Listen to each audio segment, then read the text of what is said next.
तो मैंने पाया कि अरे यहाँ तो यूनिवर्सिटीज़ में ढेर सारी स्कॉलरशिप्स हैं जिसके लिए एक विदेशी छात्र भी उतना ही योग्य है, मतलब उसको भी हक है उसके लिए अप्लाई करने का। यूनिवर्सिटी का रिप्रेजेंटेटिव बन जाता, जितने यूनिवर्सिटीज़ के साथ संबंधित होंगे वही आपका दायरा बन गया। स्कॉलरशिप के बाद इसकी $6000 से ज़्यादा जिम्मेदारी ना बने। दो पहलू हो गए, यूनिवर्सिटी संबंधित हैं उससे आप दूर हो जाओ, पहला काम करो जो अमेरिका के कंपैरेबल हो आप पढ़ा सकते हैं। I am talking about the worst possible scenario. Masters में और जो बहुत अच्छी जगह बहुत ब्रांड में पढ़ाना चाहते हैं उनके लिए भी मेरी ये सलाह है कि यदि आपका 20 से 30 लाख साल का बजट है, सब कुछ मिला के, tuition, room, board, books, supplies, health insurance, pocket money, there are so many expenses, 2 साल का आपका बड़े आराम से 11-12 लाख में ट्यूशन हो जाएगा। आपका वीज़ा चांस ड्रामेटिकली इंप्रूव हो गया। उसके मन में जो ये डर था कि कल जाके पब्लिक चार्ज बन जाएगा, इधर करेगा उधर करेगा, अरे इसको तो यूनिवर्सिटी ने scholarship they, why should I. यानी कि किसी का बच्चा मेरिटोरियस है और हम लोग उसको प्रॉपर गाइडेंस उसको मिल जाए तो वो फ्री में पढ़ सकता है। लिए virtually free in the sense कि उसको ट्यूशन नहीं देना है, उसको गाइड करना, आपको सपोर्ट करना है एप्लीकेशन प्रोसेस में, फॉलो अप करना और आपको आपकी मंजिल तक पहुंचाना है। उन लोगों के लिए कैसे पता लगाएं कि हम उसके लिए एलिजिबल हैं या नहीं है? श्याम जी, आपको 25 साल हो गए, आपका तो बहुत ही बड़ा एक्सपोजर रहा है, तो किस बैकग्राउंड के बच्चे या क्या ज़्यादातर लोगों का क्या पॉपुलर क्या है, ज़्यादातर जो बच्चों में जो अमेरिका जाना चाहते हैं, कौन सी यूनिवर्सिटी ज़्यादा पॉपुलर है? जो बच्चा वहाँ जाता अकेलापन महसूस करता है, आप उसको मेंटली वो धीरे धीरे करके जब मैच्योर, प्लस वहाँ काउंसलर्स हैं, आपको कोई इमोशनल डिस्ट्रेस है, कुछ प्रॉब्लम्स हैं, फ्री काउंसलिंग अवेलेबल है, आप फैसिलिटीज़ हैं, आप चाहें तो इस्तेमाल करें और आगे बढ़ें। नमस्कार, दी हरियाणा टॉक्स में आप सभी का स्वागत है। और हरियाणा, पंजाब 2 ऐसे प्रदेश हैं जहां पर 10वीं और 12वीं करने के बाद जो अगला डेस्टिनेशन उनका होता है वो होता है 7 समुंदर पार अमेरिका जाके पढ़ करके कामयाब होना और फिर वहाँ डॉलर कमाना। ये हमारे हरियाणा पंजाब में गांव-गांव में, घर-घर में आज ये चलन हो चुका है। लेकिन अगर हम अखबार पढ़ें, टीवी देखें, मीडिया देखें तो बहुत सारी भ्रांतियां हैं और बहुत सारी ऐसी चिंताजनक घटनाएं घटती हैं जिनके बाद हमें राइट गाइडेंस की और भी ज़्यादा ज़रूरत होती है। ऐसे ही एक विशेष मेहमान आज हमारे पॉडकास्ट स्टूडियो में पहुंचे हैं जिनका नाम है श्याम जी अग्रवाल। श्याम जी अग्रवाल फाउंडर डायरेक्टर हैं mentors education service private limited, जो कि दिल्ली पूसा रोड करोल बाग के अंदर है।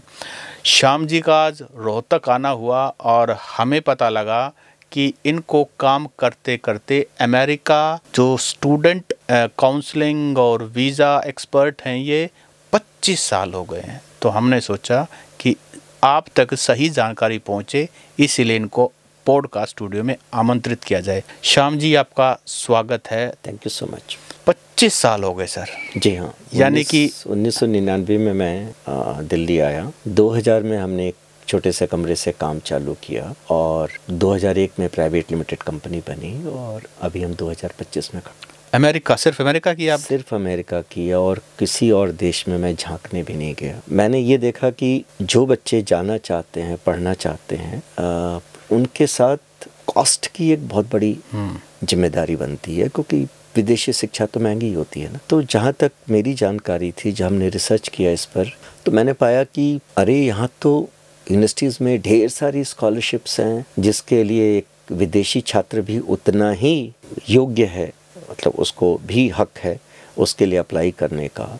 तो मैंने कहा कि ऐसा क्यों ना करें कि बच्चों को सही दिशा दिखा के, उनको सही गाइडेंस करके, उनको पढ़ाई का खर्चा काफ़ी कम करवा दें, जिससे एक अच्छी चीज़ हो जाएगी।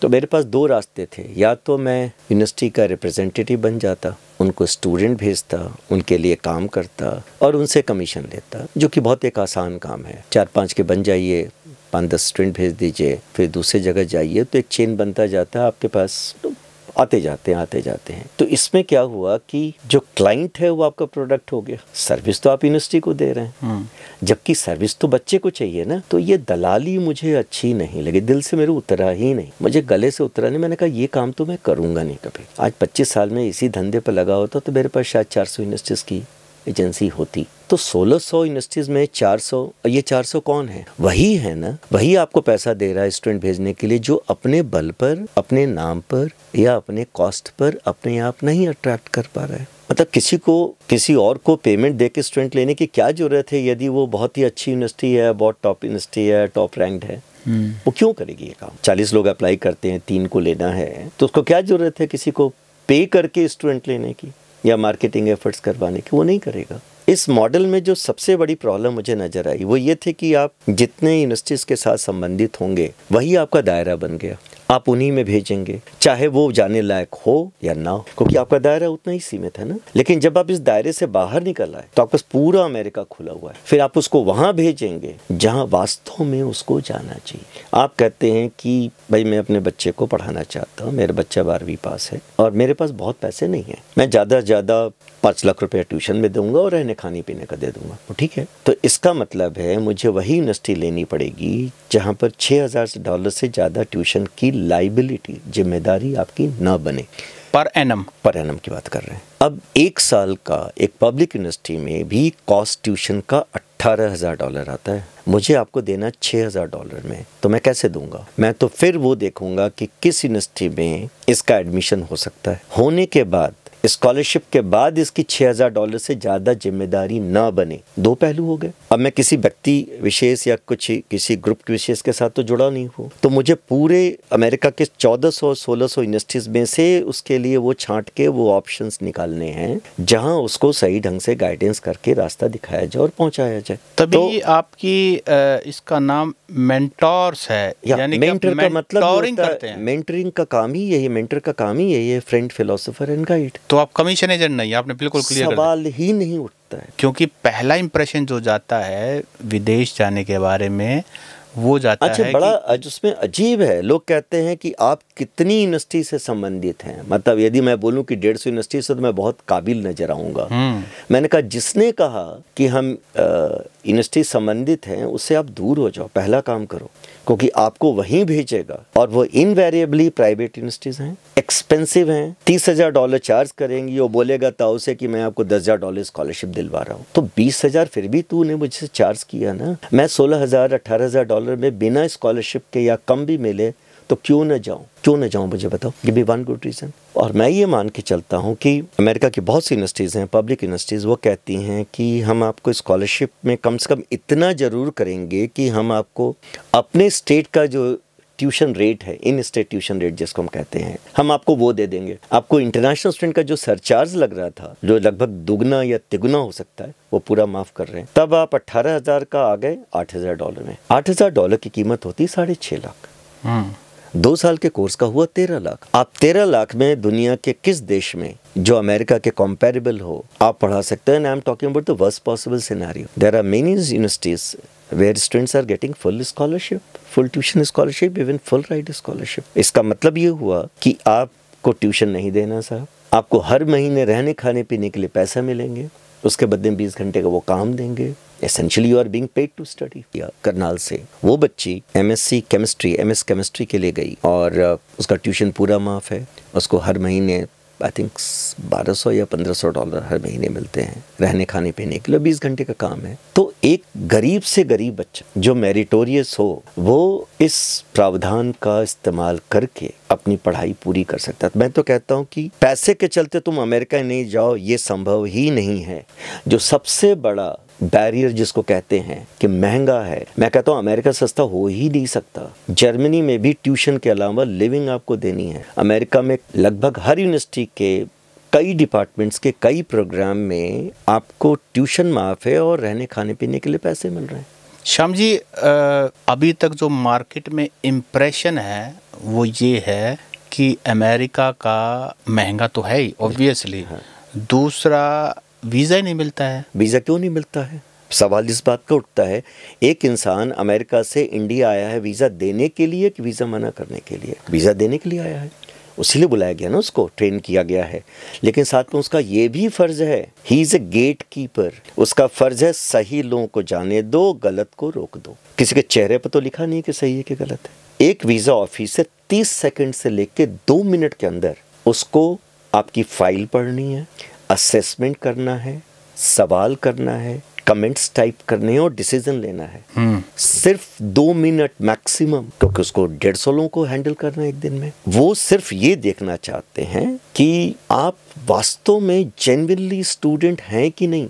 आप आए हैं पढ़ने के लिए जाना चाहते हैं तो आप पढ़ने लायक नजर आना चाहिए ना। पास्ट रिकॉर्ड एकेडमिक उससे नजर आता है, आप कहाँ पढ़ने जा रहे हैं उससे नजर आता है, जिस कोर्स को आप करना चाहते हैं वो आपके बैकग्राउंड से मैच कर रहा है कि नहीं कर रहा है, वो होना चाहिए। आपको जेन्युइनली उनको नजर आना चाहिए कि ये सही पाथ ये ले रहा है, जिस कोर्स में जा रहा है उसके बैकग्राउंड से मैच करता है। उसका कारण पूछेंगे, क्यों ये कोर्स करना चाहते हो, इसी यूनिवर्सिटी में क्यों करना चाहते हो। आपके एजेंट ने आपको एक यूनिवर्सिटी पकड़ा या 2 पकड़ा, तो आपको चुनने को क्या था, 2 या 1 में क्या चुनोगे। जब आप 6 से 8 में अप्लाई करते हैं, उसमें से 4 आता है, तब तो आपको चुनने को मिला। एक छोटा सा काम करने जाते हैं, घर खरीदने जाते हैं, 14 घर देखते हैं, तब एक पसंद करते हैं। आप इतना दूर जा रहे हैं, पैसे खर्च कर रहे हैं, माँ बाप से दूर हो रहे हैं, परिवारजनों से दूर हो रहे हैं, इससे सीरियस बिजनेस।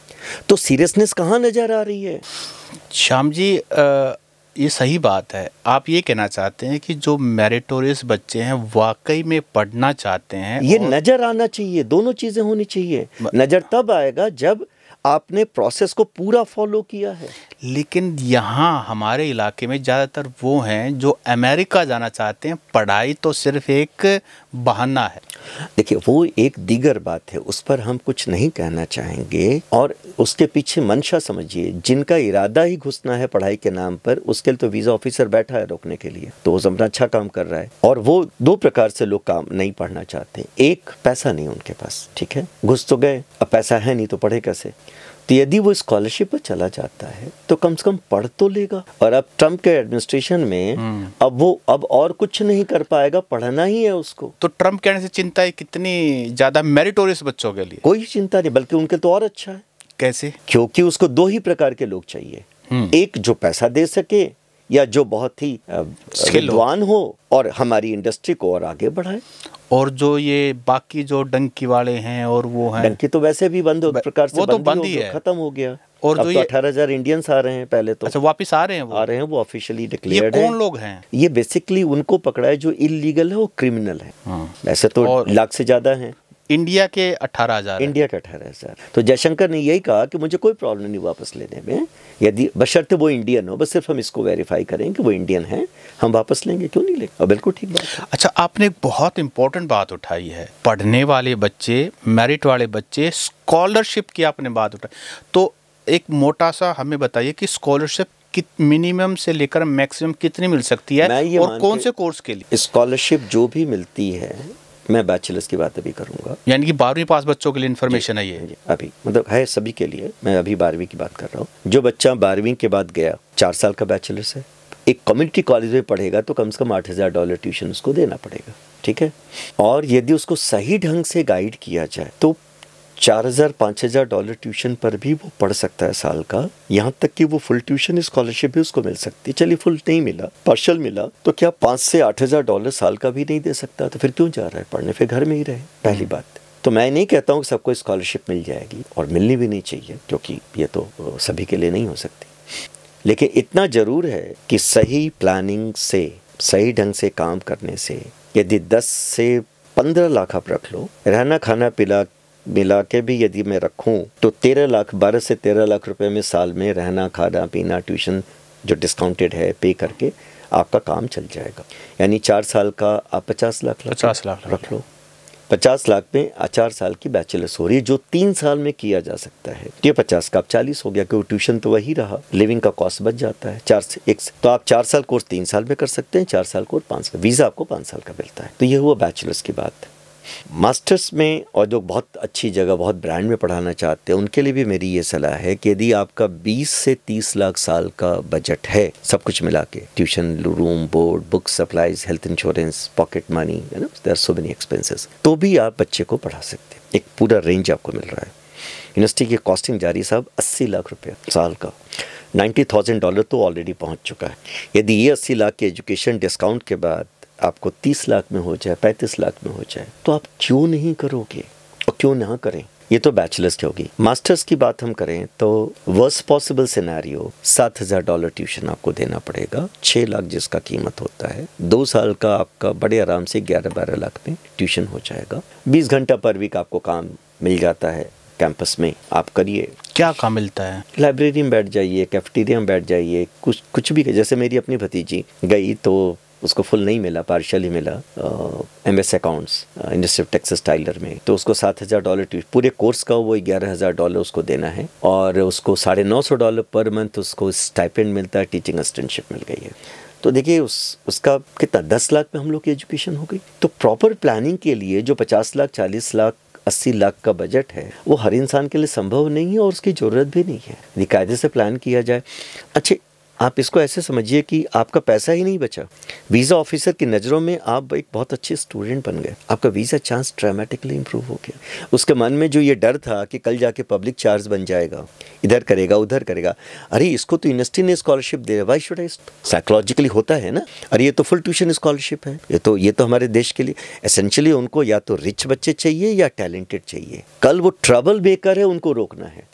तो फुल स्कॉलरशिप का मतलब है कि ट्यूशन का 100% वेवर होगा, plus living expenses, mind you, यानी कि ऐसा all paid education sir, all education, all paid education, यानी कि किसी का बच्चा मेरिटोरियस है और हम लोग उसको प्रॉपर गाइडेंस उसको मिल जाए तो वो फ्री में पढ़ सकता है। के लिए virtually free in the sense कि उसको ट्यूशन नहीं देना है, उसको हर महीने 1200 1500 900 डिपेंड करता है यूनिवर्सिटी के ऊपर, महीना खाने पीने को मिलेगा। तो या तो उसमें बचा ले या घर से लगा ले, वो तो एक ही बात है, वो तो उसके ऊपर। लेकिन एक तरह से लगभग हाँ, वो है वर्चुअली फ्री हो, वर्चुअली फ्री हो। ये आपने पीजी के लिए बताया है, मास्टर्स के लिए और PhD के लिए, दोनों के लिए, MBA के लिए, मास्टर्स के लिए, PhD के लिए, यहाँ तक कि बैचलर्स में भी फुल ट्यूशन स्कॉलरशिप कम से कम 500 है। और अमेरिका में किस शहर के लिए? पूरे अमेरिका में 50 स्टेट्स। तो यूनिवर्सिटी कोई स्पेसिफिक है? नो, हम लोग रिसर्च के अनुसार कम मास्टर्स में तो वर्चुअली सब जगह है, क्योंकि स्कॉलरशिप डिपेंड करती है यूनिवर्सिटी में के स्पेसिफिक प्रोग्राम पर।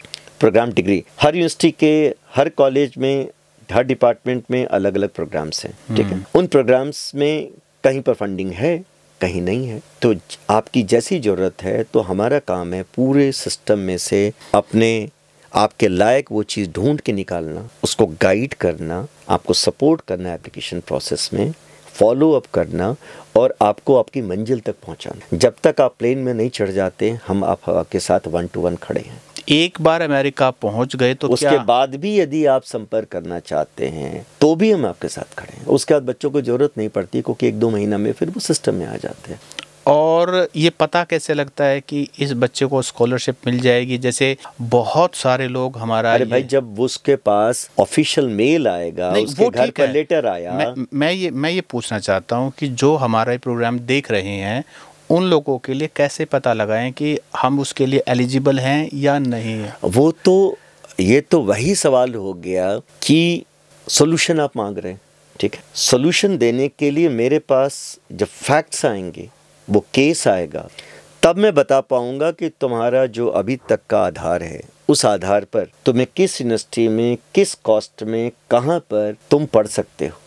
और कोई स्पेसिफिक कोर्स दिमाग में हो? जैसे आजकल AI बहुत पॉपुलर है, आपको जो कोर्स करना हो वो अमेरिका में अवेलेबल। आपको ये मालूम है कि अमेरिका में मास्टर्स लेवल में कितने कोर्सेज होंगे? Can you imagine? कोई आइडिया? एक अंदाज कीजिए ना, वाइल्ड इमेजिनेशन। कोई 1000 होंगे? 1826 है। इतना डिफरेंस, डाइवर्सिटी। हाँ, और सारे डॉक्यूमेंटेड हैं, सबका एक स्पेसिफिक कोड है, यूँ नहीं होता है। हर प्रोग्राम का एक स्पेसिफिक कोड है, मतलब उतने प्रोग्राम ऑफिशियली एग्जिस्ट करते हैं। ये अलग बात है, हर प्रोग्राम हर यूनिवर्सिटी में नहीं होगा, लेकिन कहीं 5 में है, कहीं 500 में है, लेकिन हर प्रोग्राम एग्जिस्ट करता है। इंडिया में अगर किसी यूनिवर्सिटी का पता लगाना है कि वो फेक यूनिवर्सिटी है या प्रॉपर यूनिवर्सिटी है, तो UGC एक लिस्ट जारी करता है। बिल्कुल ठीक है। अगर अमेरिका के बारे में पता लगाना है, सही सवाल आपने किया, कोई पता लगाना है कि क्या ये गवर्नमेंट यूनिवर्सिटी है या प्राइवेट यूनिवर्सिटी है जो सिर्फ पैसे के लिए मुझे सारे चिट्ठी पत्री दे रहा है। अब मैं आपको बता रहा हूँ, अमेरिका में 3 प्रकार की यूनिवर्सिटीज़ हैं। एक public university, land grant institutions हैं, पब्लिक ने सपोर्ट किया उस स्टेट का, सरकारी यूनिवर्सिटी यानी कि, हाँ कह सकते हैं, सरकार, गवर्नमेंट सब्सिडाइज्ड है, हाँ, कॉस्ट वाइज। दूसरी है प्राइवेट फॉर प्रॉफिट और तीसरी private not for profit. Okay, private में भी दो कैटेगरी। प्राइवेट दो कैटेगरी, तो प्राइवेट फॉर प्रॉफिट तो प्रॉपर कमर्शियल हैं, वो टैक्स देते हैं एंड ऑल दैट, वो बुरे अच्छे वाली बात यहाँ नहीं हो रही है।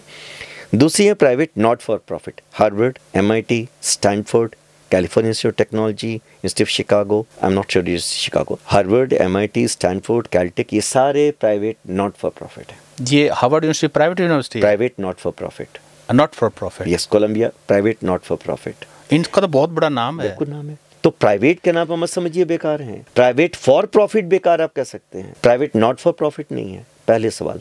लेकिन इंस्टीट्यूशन की एक्रेडिटेशन का प्राइवेट और पब्लिक से कोई रिश्ता नहीं। यूनिवर्सिटी की जेन्युइननेस पता करना है तो आपको ये देखना है कि पूरे अमेरिका में जितनी भी यूनिवर्सिटीज़ हैं वो 6 रीजनल एक्रेडिटेशन है।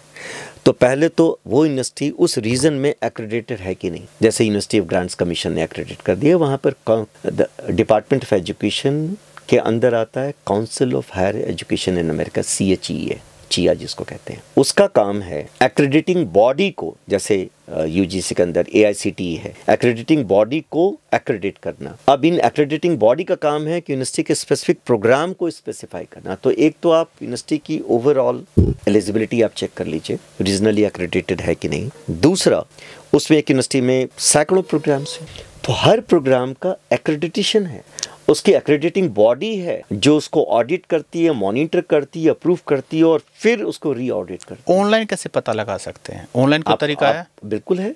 आप council of higher education in America की वेबसाइट पे जाइए और चेक कर लीजिए यूनिवर्सिटी का एक्रेडिटेशन क्या है, उसका जो प्रोग्राम है वो एक्रेडिटेड है कि नहीं। जैसे इंजीनियरिंग है तो it should be accredited by accreditation board for engineering technology, ABET की वेबसाइट पे जाइए, उनके जो यूनिवर्सिटीज़ के प्रोग्राम उन्होंने एक्रेडिट किए इंजीनियरिंग के लिए आपको सब नजर आएगा। मैनेजमेंट में AACSB पे जाइए, चेक कर लीजिए, तो वो तो सब खुला हुआ है, मतलब फेक का कोई मतलब ही नहीं है। श्याम जी, आपको 25 साल हो गए, आपका तो बहुत ही बड़ा एक्सपोजर रहा है, तो किस बैकग्राउंड के बच्चे या क्या ज़्यादातर लोगों का क्या पॉपुलर क्या है, ज़्यादातर जो बच्चों में जो अमेरिका जाना चाहते हैं, कौन सी यूनिवर्सिटी ज़्यादा पॉपुलर है? देखिए, नाम लोगों को यदि पूछा जाए, किसी से भी पूछा जाए, कोई कितना बड़ा एक्सपर्ट हो, मुश्किल से 15, 20, 30 पर ख़त्म हो जाएगा, क्योंकि वही नाम सुने सुनाए हैं जो सुनते हैं। बहुत सी यूनिवर्सिटीज जिसके बारे में सुना नहीं है तो उसको वो नहीं समझ आता वो सही है, गलत है, क्या नहीं है, वो एक दीगर बात है। कोर्स अब इंडिया में दुर्भाग्यवश, मैं बहुत ही जिम्मेदारी के साथ ये शब्द कह रहा हूँ, 2 ही सब्जेक्ट लोगों को नजर आते हैं, इंजीनियरिंग और मेडिकल। तीसरा सब विषय तो एग्जिस्ट ही नहीं करता है ना, वो एक दुर्भाग्य वाली बात है। तो बच्चा यदि बहुत अच्छा है तो साइंस में रखेंगे, थोड़ा कमज़ोर है तो शायद बिजनेस में चला जाए, सबसे ख़राब वाला बेचारा आर्ट्स पकड़ता है, हालांकि ऐसा है नहीं। अब वो इंजीनियरिंग में जाएगा तो लोग कहते हैं कंप्यूटर साइंस जो आर्टिफिशियल इंटेलिजेंस, मशीन लर्निंग है, तमाम चीज़ें हैं। चलो खैर, आप कुछ भी पढ़ सकते हैं साहब, आपको जो मन हो पढ़ी। और मज़ा ये है कि आप मान लीजिए कि आप कहते हैं कि हमको केमिकल इंजीनियर बनना, ठीक है, जाइए केमिकल इंजीनियरिंग वाले स्कूल में एडमिशन लीजिए। कल आपको लगता है कि नहीं यार हमको तो एयरस्पेस में जाना है, आप शिफ्ट कर जाइए। तो आप सेकेंड ईयर के अंत में, बैचलर्स के डिसिप्लिन चेंज कर सकते हैं। हाँ, बैचलर्स के बाद, जी हाँ, सेकेंड ईयर के अंत तक उस यूनिवर्सिटी में कोई भी सब्जेक्ट हो आप चेंज कर सकते हो, डिग्री फिर भी आपको 4 साल में ही मिलेगी। लेकिन ये इंडिया में तो पॉसिबल संभव है। लेकिन क्या ये ऐसा है कि जो बड़ी यूनिवर्सिटीज़ हैं उसका बड़ी छोटी से कोई रिश्ता नहीं है, ये फ्लेक्सिबिलिटी है कोर्स करिकुलम, क्योंकि उनके पूरे कोर्स को आपको जनरल एजुकेशन रिक्वायरमेंट जिसको कहते हैं GED, not GED, general education requirement है, वो आपको पूरे कोर्स के 4 साल के कोर्स में लगभग 1.5 से 2 साल की वो है।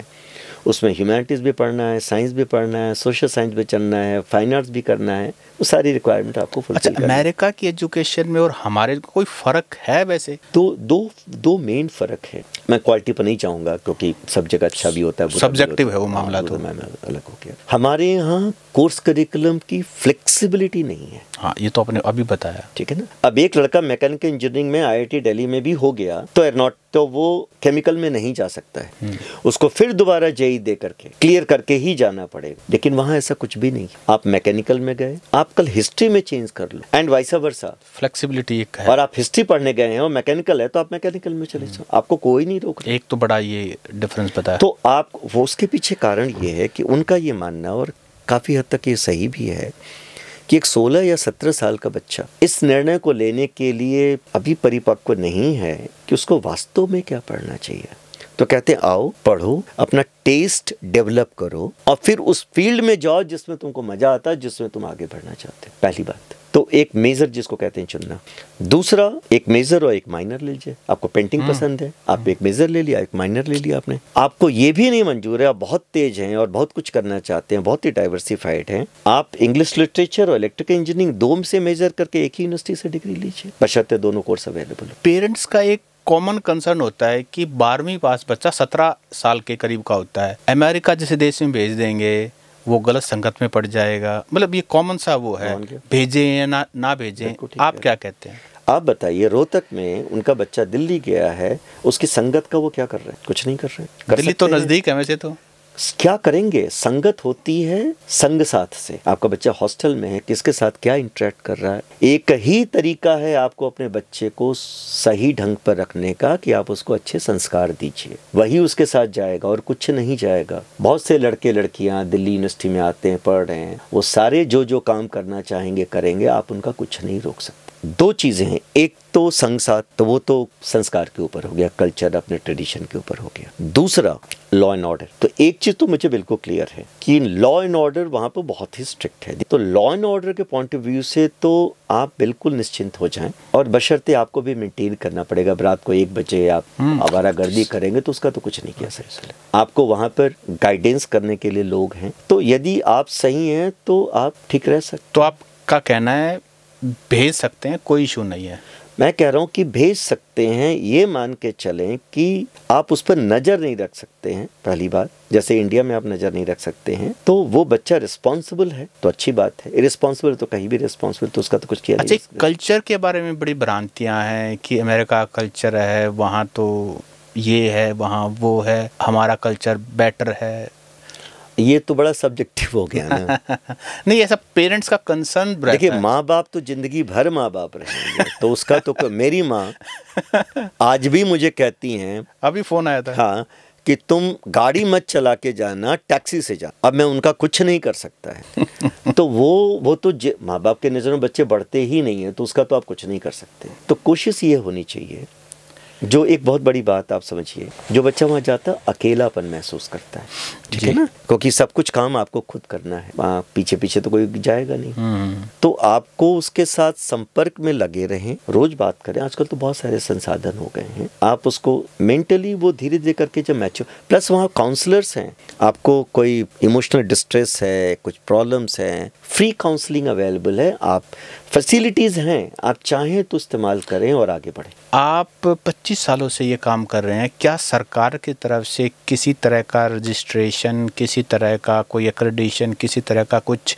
चेक है? क्योंकि वीज़ा एक्सपर्ट बहुत सारे लोग हैं, एडमिशन। मैं इस पर यही कहूँगा, ये हमारे देश का दुर्भाग्य है कि इसके लिए कोई लाइसेंसिंग सिस्टम नहीं बनाया गया है। कोई भी दुकान खोल करके कंसल्टेंट बन जा रहा है, कोई तरीका ही नहीं है मॉनिटरिंग का, और कायदे से होना चाहिए, लेकिन नहीं है तो नहीं है। इसलिए जो भी क्लाइंट हैं, जो भी कस्टमर हैं, जो भी लोग बाहर जाना चाहते हैं, उनको मैं सिर्फ एक ही सलाह इस पर दे सकता हूँ कि आप जिससे भी काम करवाना चाहते हैं, आप जाइए, मिलिए, और एक अपना जीवन का आपका भी एक अनुभव है असेसमेंट करने का। एक पर मत जाइए, 4, 5, 6, 8, 10 लोगों के पास जाइए, समझिए और फिर एक निर्णय लीजिए। उनके पास क्लाइंट से मिलिए। कोई कहता है हमारे 10 वीज़ा लग गए, तो पहला सवाल मैं उससे पूछूंगा, तुम्हारे कितने बच्चों ने वीज़ा अप्लाई किया, उनमें से कितनों 10 का लगा? तुम्हारे जो 150 मना हुए हैं उनका भी तो नाम बताओ।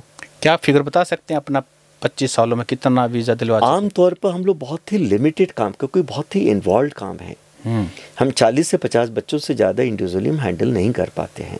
कितने एक टाइम में? 1 साल में। 1 साल में? हाँ। अच्छा, बहुत ही स्पेसिफिक हो गया ना, क्योंकि वो हमारे लिए कस्टमर के साथ साथ किसी की लाइफ है, किसी का बच्चा है, तो हम जब उसको लेते हैं तो एक अपने बच्चे की जिम्मेदारी जैसे लेते हैं, उस नीयत से लेते हैं। तो सक्सेस रेट कितना है? आप अभी तक तो हम लोगों ने ऐसा कोई भी बच्चा नहीं देखा जो उसका हम लोगों ने केस लिया, उसका एडमिशन स्कॉलरशिप 100% है, दैट इज़ वन।